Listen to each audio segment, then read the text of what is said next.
मैं शीश भाई आपकी बात मान लेता हूं, आपने कहा 23 दफा गए, मैं कहता हूं जी 35 सालों में 35 दफा गए, इम्पोर्ट गुड हो गया। इतना गुरूर यार, बेल आउट पैकेज में मतलब भीख मिलने पे इतना, मतलब लोन मिलने पे इतना। सुने तो सही ना। हाँ, इंडिया के अंदर जो सैकड़ों बैंक हैं, क्या वो इंडियन अवाम को जब लोन देते हैं तो भीख देते हैं?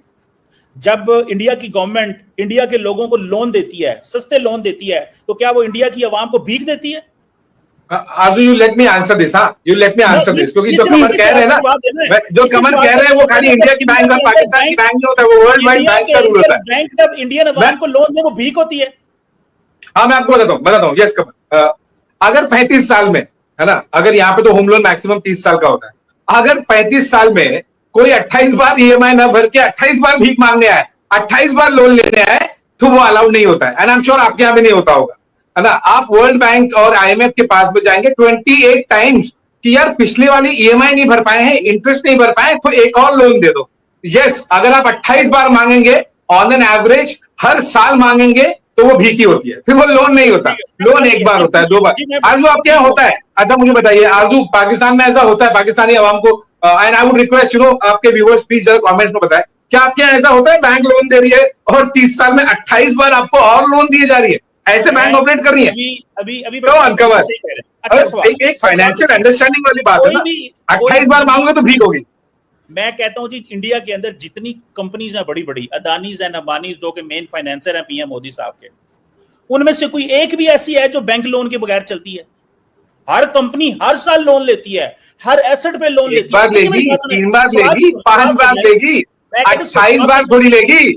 मैं बताता हूं आप क्यों कहते हैं ये इंडिया के अंदर आईएमएफ का क्यों बात की जाती है। आरजू, इंडिया के अंदर देखें, एक है पाकिस्तान लोन लेता है, बिल्कुल लेता है, नहीं लेना चाहिए, पांव पे खड़े होना चाहिए। इंडिया बार बार आईएमएफ क्यों कहता है? उसकी एक वजह थी, इमरान खान ने इसको बहुत ज्यादा पॉलिटिसाइज किया कि जी हम कटोरा नहीं लेंगे, हाथ नहीं मांगेंगे, भीख नहीं। इंडिया ने कहा कि इस नैरेटिव को इस्तेमाल करो और ये कहो देखो 2 मुल्क एक वक्त आजाद हुए और हम तरक्की करके इतना आगे चले गए और पाकिस्तान आज तक वहीं खड़ा है, देखो हमारी कामयाबी है ये। तो इंडिया ने इसको अपना पॉलिटिकल स्लोगन के तौर पे इंडियन गवर्नमेंट ने सेल किया और उन्होंने बिल्कुल सही किया, उनको ये करना चाहिए। मैं ये नहीं कह रहा कि अगर उनको एक अच्छा ब्रोनी पॉइंट मिल रहा है तो उनको इस्तेमाल नहीं करना चाहिए। देखिए, इंडियन गवर्नमेंट ने उसको बहुत अच्छे से किया, लेकिन असल में था इसको पॉलिटिकल पर्पस के लिए। पाकिस्तान के अंदर भी सियासी जमातों ने इसको इस्तेमाल किया। क्या वजूहात है पाकिस्तान क्यों आईएमएफ में गया, वो एक सेपरेट सवाल है, लेकिन दुनिया जाती है बैंकों के पास तो वापस जाकर लोन वापस किया जाता है। आईएमएफ से भी जितना लोन लिया है उसको टैक्स सूद समेत वापस किया है। लेकिन असल सवाल यही है, मुझे याद है इंडिया के एक जर्नलिस्ट हैं, आशीष नहीं, वो एनडीटीवी में आजकल आ गए हैं, उन्होंने ट्विटर पे लिखा जिस दिन पाकिस्तान को आईएमएफ का लोन मिला, उन्होंने कहा UN terrorist, world bank terrorist, IMF terrorist, ये सारे टेररिस्ट हैं। चलो ठीक है, हम तो टेररिस्ट है ना, चलो इंडिया के कागजों में वो तो चला दिया। उन्होंने कहा नहीं, सारे अदारे जो पाकिस्तान को सपोर्ट करते हैं दुनिया में वो टेररिस्ट हैं।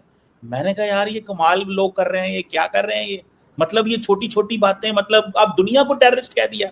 मैं समझता ये हूं कि इंडिया जो है एक बहुत इंपॉर्टेंट प्लेयर है दुनिया के अंदर, लेकिन अगर इंडिया ये महसूस करेगा कि वो इन इंस्टीट्यूशंस को ड्राइव कर सकता है या इन इंस्टीट्यूशंस के अंदर कोई रोल प्ले करके पाकिस्तान को नुकसान पहुंचा सकता है, तो वो obviously at this stage India के लिए कोई मुमकिन नहीं है। हाँ, जब ऑपरेशन सिंदूर में कामयाबी नहीं हुई और इंडिया के जहाज गिरे तो इंडिया ने फौरन भागे और उन्होंने कहा जनाब हम जा रहे हैं आईएमएफ, हम जा रहे हैं वर्ल्ड बैंक, हम जा रहे हैं पाकिस्तान को एफएटीएफ में घसीटेंगे, हम डिप्लोमेट। भाई आपने तो काइनेटिक ऑप्शन शुरू किए थे, तो काइनेटिक में तो कोई रिजल्ट निकाल लेते, वहां रिजल्ट निकला नहीं, उन्होंने कहा अब हम आईएमएफ जाएंगे, अब हम एफएटीएफ जाएंगे। तो अवाम को भी तो लारा लगाना था ना, इवन की अपोजिशन को चुप करवाने के लिए सारे के सारे डेलीगेशन अपोजिशन के भेज दिए बाहर। वो जिन लोगों ने पार्लियामेंट में सवाल करने थे, पूछना था, उनको दी बकौल आरजू सुपारी, वो जो सुपारी देते हैं कि मतलब कल ही मुझे पता चला सुपारी क्या चीज होती है, उनको दी सुपारी, उनको दी रिश्वत, उनको दिया बिजनेस क्लास, उनको जहाजों में कहा तुम थाईलैंड जाओ, तुम म्यांमार जाओ,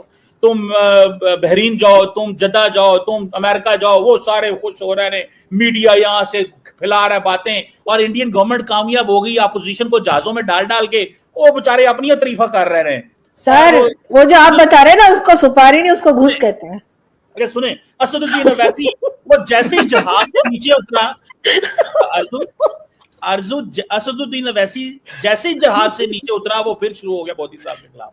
तो वो सवाल ये है कि ये जो बात कर रहे हैं, मैं ये समझता हूं कि इंडिया को इस चीज को समझ लेना चाहिए कि इंडिया जरूर एक इंपॉर्टेंट प्लेयर है, लेकिन ऐसा ही मार खा गया, ना डिप्लोमेटिकली कुछ मिला ना मिलिटरीली कुछ मिला। इस दफा नहीं, इतने जैसा नहीं तो। और देखिए मेरी बात सुने, जो मर्जी करें, पाकिस्तान 65 में होया, 71 च होया, 72 च होया, 75 च होया, जो मर्जी कहें, इस दफा दिस टाइम ना डिप्लोमेटिक कुछ मिला और ना मिलिटरीली कुछ मिला।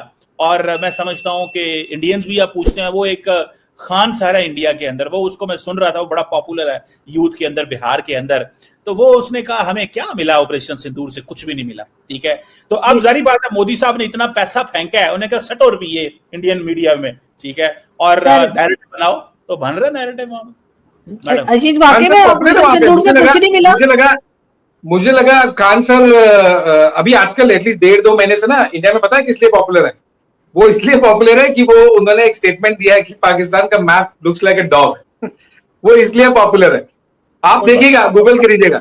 आप खान सर वाली बात है, मुझे लगा खान सर को वहां पे सबसे पहले बैन कर दिया गया। But coming back to the point, Kamal, मैं कहता हूं जो लोग ऐसी बदतमीजी करते हैं, हम उन्हें जवाब नहीं देते। देखिए आप खुद ही अब उन्हें गालियां दे रहे हैं, सारा राइट विंग उनको गालियां निकाल रहा है और कह रहा है ये रॉन्ग नंबर है। नहीं, that is what Khan sir is popular for. आप, मैं नहीं कह रहा हूं, आपने कहा ना कि पॉपुलर में, आप 1-1.5 महीने में जाके देखिएगा खान सर, बस गूगल कीजिए, यूट्यूब पे जाइए, कीजिए Khan sir famous commenter Pakistan. India में पॉपुलर की वजह से, बच्चों को पढ़ाने की वजह से, गालियों और बदतमीजी की वजह से नहीं है। लेकिन अब राइट विंग उसके खिलाफ हो गई है क्योंकि वो ऑपरेशन सिंदूर में क्वेश्चन कर रहा है, तो सारे का सारा राइट विंग उसके ऊपर जो है ना गालियां दे रहा है उसको। तो ये अब चलेगा सारी बात। लेकिन अब आशीष आप बताइए ना, चीमा साहब को कितना मिला ऑपरेशन सिंदूर से? जी आप बताइए। सॉरी आरजू, मैं ये पूछ रही हूँ, आप चीमा साहब को जवाब दीजिए कि ऑपरेशन सिंदूर से क्या हासिल हुआ भारत को?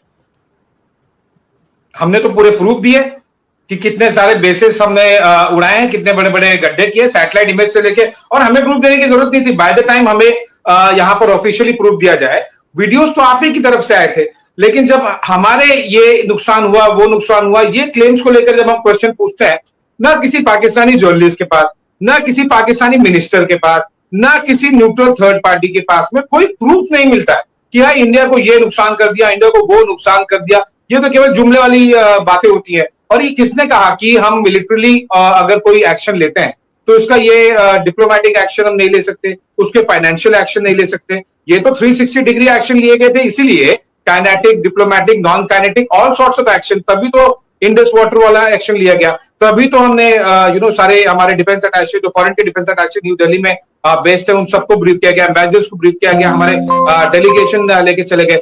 वही ओवैसी साहब जब आपको जो बातें भाती थी, आपको जो अच्छी लगती थी वो करते थे, तो ओवैसी साहब अच्छे लगते थे।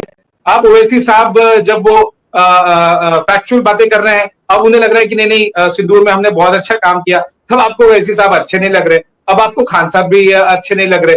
Point here is from military to diplomatic to economic, all possible actions अभी सिंदूर में ही नहीं, इसके पहले भी लिए गए हैं।